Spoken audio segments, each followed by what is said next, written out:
பிரியமான சகோதர சகோதரிகளே, அந்தோனியாரின் அன்பு பக்தர்களே, இன்றைய திருவழிபாட்டு வாசகங்கள் அனைத்தும் இரண்டு விதமான நீரினை பற்றி பேசுகின்றது. முதலாவது ஓடுகின்ற நீர், இரண்டாவது தேங்கி நிற்கின்ற நீர். இந்த இரண்டு விதமான நீர்களும் நமக்கு ஒரு பாடத்தை கற்றுக் கொடுக்கின்றது.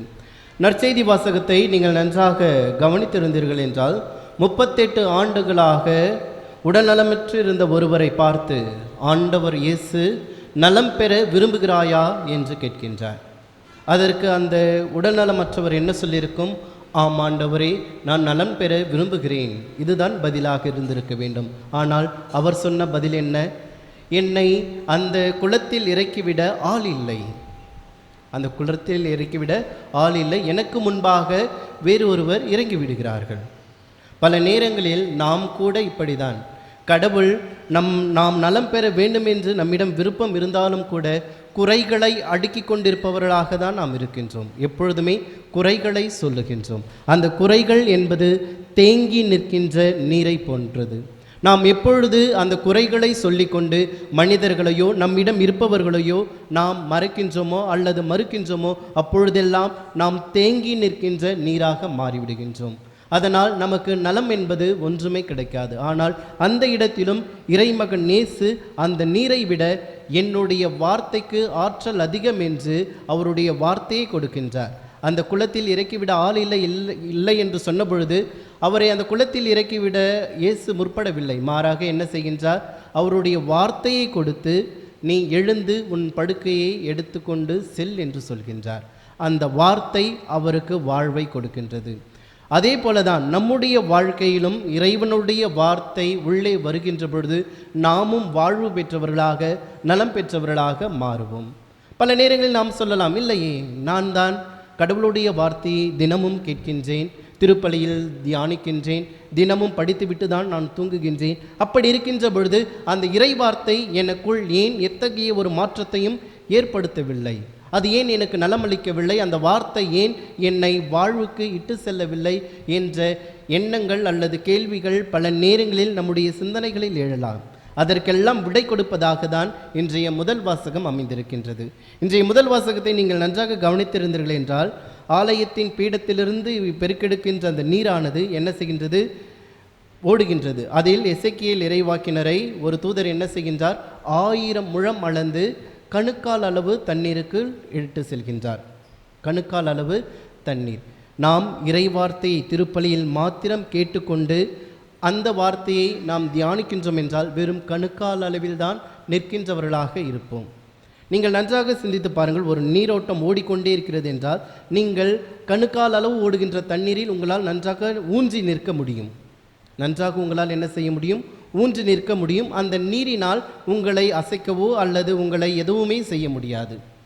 எப்பொழுது அந்த இறைவார்த்தை வெறும் திருப்பலியில் மாத்திரம் நாம் கேட்டுக்கொண்டு தியானித்து கொண்டிருக்கின்றோமோ அந்த இறைவார்த்தை நமக்குள் எந்த ஒரு மாற்றத்தையும் ஏற்படுத்தாது.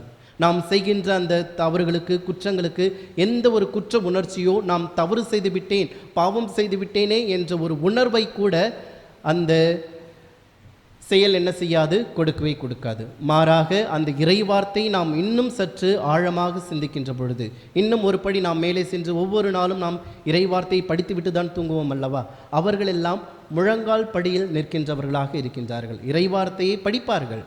நான் இன்று படித்தாக வேண்டும், இன்று நான் முடித்தாக வேண்டும், அதற்காக நான் செய்கின்றேன். ஆனால் அந்த வார்த்தையை தியானிக்கிறார்களா என்று கேட்டால் மிகப்பெரிய கேள்விக்குறிதான். அந்த வார்த்தையை தியானிப்பது மிக மிக சொற்பமாக இருக்கின்றது. அவர்கள் எல்லாம் முழங்கால் அளவு தண்ணீரில் நிற்பவர்களாக இருக்கின்றார்கள். அப்பொழுதும் நீங்கள் பார்த்தீர்கள் என்றால் உங்களால் என்ன செய்ய முடியும்? கால் ஊன்றி நன்றாக நிற்க முடியும். உங்களை அந்த நீர் எதுவும் செய்ய முடியாது. உங்களுடைய ஆற்றல் அதிகமானதாக இருக்கும். அந்த நீரினுடைய ஆற்றல் சற்று சிறியதாகவே இருக்கும். அதனால் உங்களால் என்ன செய்ய முடியும்? நன்றாக ஊன்றி நிற்க முடியும். அதே போலதான் நீங்கள் வெறும் கடமைக்காக மாத்திரம் இறைவார்த்தையை படிப்பவர்களாக இருந்தீர்கள் என்றால் அது உங்களுடைய வாழ்க்கையில் எந்தவித மாற்றத்தையும் ஏற்படுத்தாது.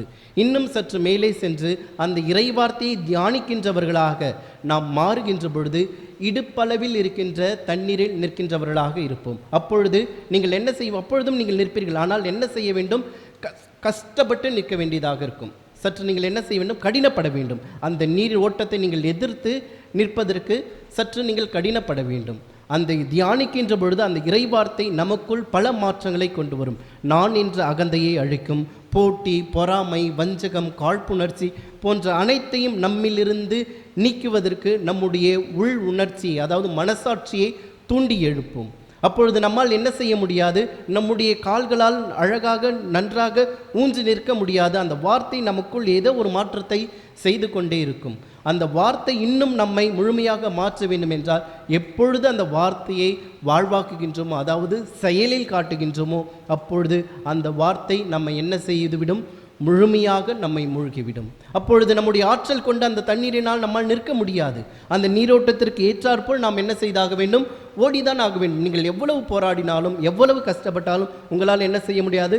அந்த நீரில் உங்களால் கால் ஊன்றி நிற்க முடியாது. அந்த நீரினுடைய ஆற்றல் அளப்பரியதாக மாறிவிடும். அதுபோல தான் கடவுளுடைய வார்த்தையை நாம் வாழ்வாக்குகின்ற பொழுது, அதை செயலில் காட்டுகின்ற பொழுது, அது நமக்குள் ஒரு மிகப்பெரிய ஒரு மாற்றத்தை ஏற்படுத்தி நமக்குள் இருக்கின்ற அனைத்து விதமான தீய சக்திகளையும், தீய எண்ணங்களையும், தீய நாட்டங்களையும் அழித்து நம்மை ஒரு புதிய மனிதனாக அந்த நீரோட்டத்தோடு நம்மை இட்டு செல்வதாக மாறிவிடும். நாமும் அந்த இறைவார்த்தையோடு கலக்கின்றவர்களாக மாறிவிடுவோம். ஒரு உப்பு சிலையானது கடற்கரை ஓரத்தில் நின்று கொண்டிருந்தது. அந்த உப்பு சிலைக்கு மிகவும் ஒரு ஆசை என்னவென்றால், அந்த கடலின் ஆழத்தை நான் பார்க்க வேண்டும், அந்த கடலினுடைய அழகை நான் ரசிக்க வேண்டும், அது எவ்வாறு தான் இருக்கிறது என்று பார்க்க வேண்டும் என்று அந்த உப்பு சிலைக்கு மிகவும் ரொம்ப ஆசை. அதனால் என்ன செய்கின்றது? ஒரு நாள் கஷ்டப்பட்டு சரி ஓகே நாம் சென்று அந்த கடலிடமே கேட்கலாம் என்று சொல்லி அந்த கடலிடம் கேட்கின்றது, நீ எவ்வளவு ஆழமாக இருக்கின்றார் அல்லது இவ்வளவு சிறப்பு மிக்கதாக இருக்கிறாய் என்று கேட்கின்ற பொழுது அந்த கடல் சொன்னது, எனக்குள் இறங்கிப்பார், எனக்குள் இறங்கிப்பார் என்றது.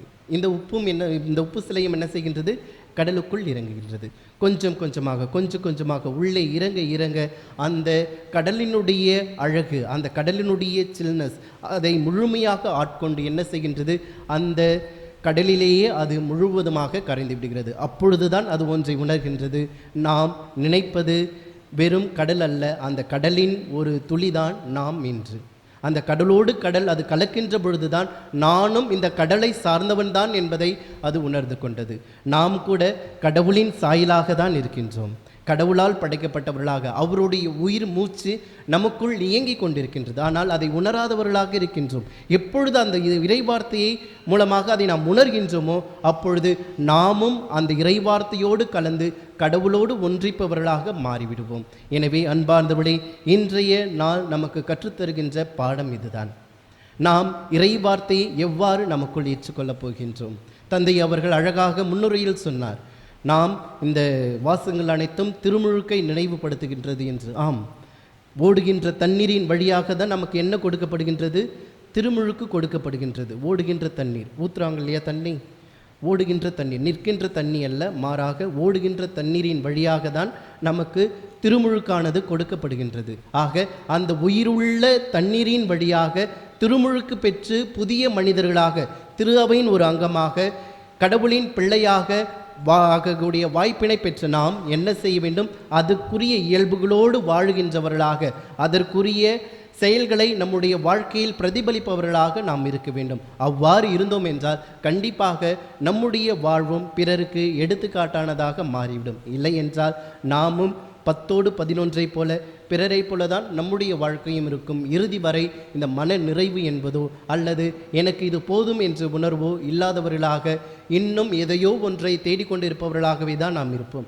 நீங்கள் உங்களுடைய வீட்டுக்கெல்லாம் பாத்திரம்லாம் வச்சுருப்பீங்கள்ல, ஒரு அழகான ஒரு பாத்திரம், ஒரு தவளையை எடுத்துக்கொள்ளுங்கள். அந்த தவளையின் அடியில் ஓட்டைகளை போட்டுவிட்டு நீங்கள் எவ்வளவுதான் தண்ணீரை நிரப்பினாலும் அந்த தவளை என்ன செய்யாது?